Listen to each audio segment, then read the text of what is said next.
10 दिन बाद होली का त्योहार मनाया जाएगा, लेकिन रंगों के त्योहार से पहले उसके रंग में भंग डालने की साजिश शुरू हो गई है। यूपी के बरेली में तो होली खेलने पर लाशें तक बिछा देने की धमकी दी जा रही है। ये तमिलनाडु नहीं जहाँ डीएमके की सरकार, जहाँ सनातन का अपमान करके आप निकल जाएंगे।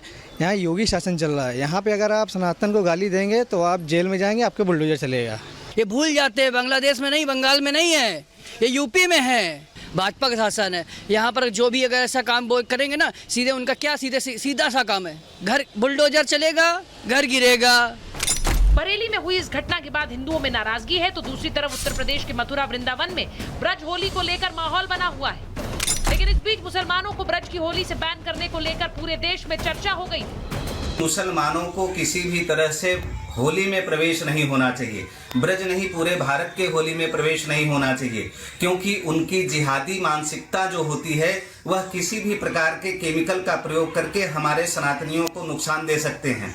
इसीलिए उनको कुंभ से भी दूर रखा गया है। ब्रजमंडल की जो प्रेम पूर्ण पर्व से सराबोर होने के लिए होली पर्व है, इससे इन अलगाववादियों को, जिहादियों को अलग रखा जाए, क्योंकि इन्हें जब रंग से गुलाल से इतराज है तो इनकी यहाँ क्या जरूरत। और पिछले दिनों बरेली में जिस प्रकार देखने में आया कि मुस्लिम समाज के लोग हमें धमकियां दे रहे हैं, तो हम धर्म रक्षा संघ की ओर से हमने ये निर्णय लिया है कि ब्रज क्षेत्र में हम मथुरा, वृंदावन, नंदगांव, बरसाना, गोकुल, दाऊजी सभी जगह होली के दौरान मुस्लिम समाज के प्रवेश पर प्रतिबंध लगाएंगे।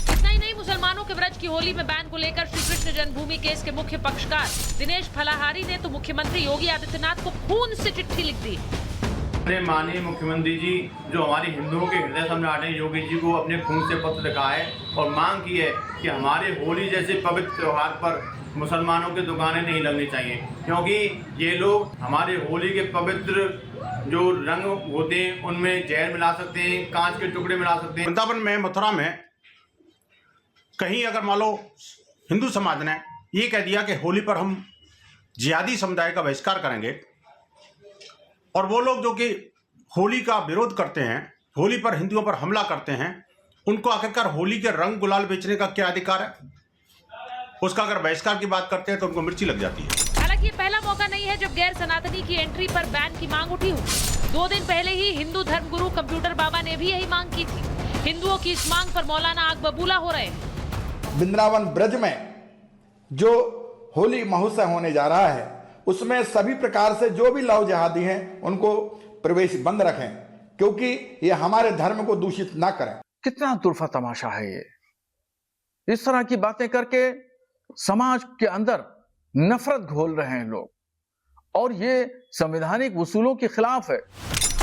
ऑल इंडिया मुस्लिम जमात के राष्ट्रीय अध्यक्ष मौलाना शहाबुद्दीन रिजवी ने मथुरा के वृंदावन में होली पर लगने वाले मेले में मुस्लिम समाज के आने और यहाँ दुकानें लगाने पर पाबंदी लगाने को गैर संवैधानिक बताया, तो उन्हें हिंदू और मुस्लिम दोनों ही धर्मगुरुओं ने फटकार लगा दी। वो कहते हैं कि होली जो खेलेगा वो खून की होली खिला देंगे और लाशें बिछा देंगे। ऐसे नफरती कट्टरपंथी जिहादियों के लिए कोई भी बड़े इस्लामिक संस्था, कोई भी बड़े इस्लामिक धर्मगुरु ने इनके खिलाफ फतवा जारी नहीं किया। ये क्या कहेंगे? तो इसलिए बड़ा दुर्भाग्यपूर्ण है, ऐसे लोगों पे सख्त कार्रवाई होना चाहिए। और इस तरह की धमकी देने वाले लोग ये मानसिक रोगी हैं, ज़हनी तौर पर बीमार हैं। किसी के त्यौहार पर इस तरह धमकी देना, उनको उनके धर्म के अकॉर्डिंग त्यौहार न मनाने देना, ये बीमारी हो सकती है। इस्लाम का इसका कोई लेना देना नहीं। लेकिन अब बात सिर्फ होली तक ही सीमित नहीं है। महाराष्ट्र की लोकप्रिय, और मैं आपको बताऊं कि जो तस्वीर आप इस वक्त देख रहे थे, महाराष्ट्र की जो लोकप्रिय यात्रा है, कानिफनाथ की यात्रा, तीर्थ यात्रा, उसमें भी इसी तरह की एक खबर आई कि वहां पर मुसलमानों को दुकानें न लगाने का एक प्रतिबंध लगाया गया है।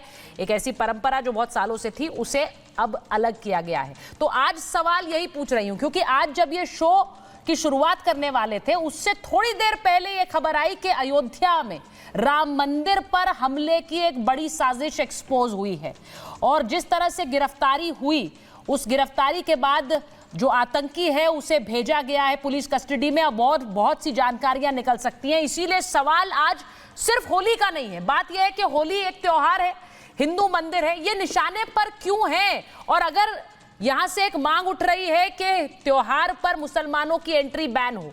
वो कितनी सही है, कितनी गलत है, इसके परिप्रेक्ष्य में भी इसे देखिएगा। मेरे साथ बीजेपी के राष्ट्रीय प्रवक्ता के शर्मा जी हैं, हमारे साथ आचार्य विक्रमादित्य स्टूडियो में आ गए हैं, हमारे साथ वीएचपी के राष्ट्रीय प्रवक्ता विनोद बंसल जी जुड़ रहे हैं, हमारे साथ फराज किदवई साहब हैं, राष्ट्रीय प्रवक्ता हैं समाजवादी पार्टी के, मुमताज आलम रिजवी साहब स्टूडियो में आ गए हैं हमारे साथ, मौलाना शहाबुद्दीन रिजवी साहब जुड़ रहे हैं हमारे साथ, आप उनको स्क्रीन पर देख सकते हैं।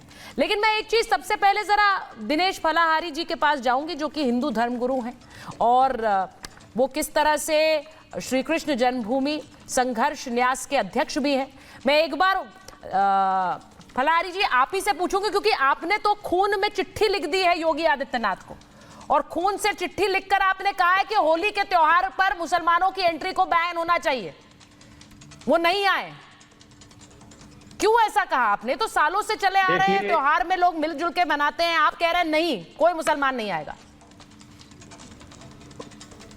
देखिए, इन्होंने अपना विश्वास खो दिया है। हाँ, ये लोग नाम बदलकर ढाबा खोलते हैं, नाम बदलकर दुकान चलाते हैं, नाम बदलकर ऑटो चलाते हैं, और हमारे जो विश्व से तीर्थयात्री आते हैं, संपूर्ण भारत से तीर्थयात्री आते हैं, उनके साथ ये लोग ठगी करते हैं, प्रसाद में मिलावट करते हैं, और होली के जो रंग होते हैं उनमें केमिकल मिलाते हैं। तो इन पर हमारा विश्वास उठ गया है। हम नहीं चाहते कि ये हमारे त्योहार में दुकान लगाएं।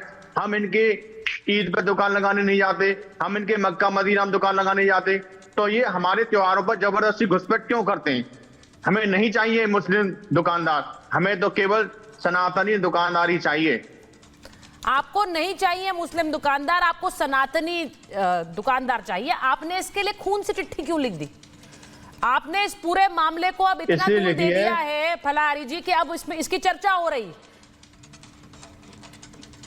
इसलिए लिखी है कि हम जो भी देश हित का काम होता है अपने खून से ही पत्र लिखते हैं। हमने कुंभ में सनातन बोर्ड के लिए अपने खून से पत्र लिखा, जनसंख्या नियंत्रण कानून के लिए अपने खून से पत्र लिखा। जो भी देश हित के मुद्दे होते हैं उसमें हम अपने खून का ही प्रयोग करते हैं, अपने खून से ही चिट्ठी लिखते हैं। हम आस्थावान लोग हैं। हमने एक संकल्प लिया था कि जब तक हमारे कृष्ण भगवान का मंदिर आजाद नहीं होगा तब तक हम भोजन ग्रहण नहीं करेंगे और अपने पैरों में जूता चप्पल नहीं पहनेंगे। तो हमारी आस्था है अपने कन्हैया में, हमें विश्वास है हमारी मांग जरूर पूरी होगी।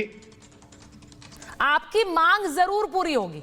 अब मैं जरा ये समझना चाह रही हूँ, शहाबुद्दीन रिजवी साहब को भी लीजिए, मुमताज आलम रिजवी साहब भी स्क्रीन पर हैं, के शर्मा जी भी स्क्रीन पर हैं। मैं इस डिबेट को जरा खोल रही हूँ क्योंकि ये जो वो मांग कर रहे हैं, मैं ये सब सीधे सबसे पहले ये जानना चाहती हूँ कि क्या ये मांग सही है? क्योंकि आज जैसा मैंने कहा के शर्मा जी, अभी थोड़ी देर पहले एक खबर आ गई, अयोध्या में राम मंदिर के हमले को लेकर वो खबर आई है, और उसके बाद ये सवाल पूछा जा रहा है कि भाई मंदिर ही निशाने पर क्यों है, त्योहार ही निशाने पर क्यों है? क्योंकि बरेली में होली खेलने वालों को लाशें बिछा देने की धमकी दे दी गई।